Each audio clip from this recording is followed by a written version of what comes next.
Много измислици са написани за македонското движение, нали? Знам, че не много места са писали. Ако вземеш да почнем от Сърбия, нали? Цял ковш. Там вестници и книги и против нас, разбира се, всичко е против.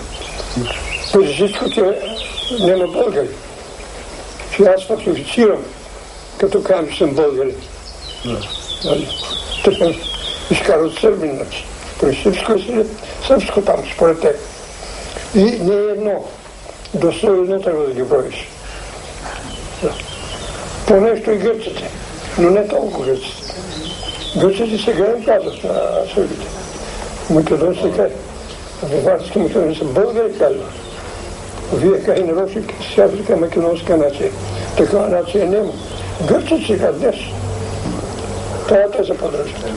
Те са българи, като назима как? Българи.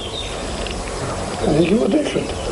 Мерин в Костов всекъде, Серес, българи. Противник на българи. Гърците да е политика. Държат.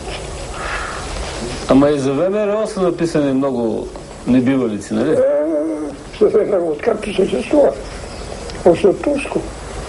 Сърбската пропаганда от Турско, като главната сила християнска против турския режим, македонски, българска, тогава общите, нали, се слъжи.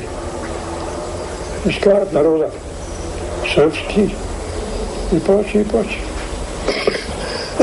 Тук е многото правилни работи. Има много телефлаци, много глупости, детинства. Некъде предателски всяка. Да. Какво имате предвид? Дрази среди има. От комунистическата партия са писали на времето. Понеже ние още от тогава нямаме добро разположение като партия, понеже. С партия нямаме работа. Христофор Завела е потомък на един от най-изтъкнатите и стари родове на Балканите.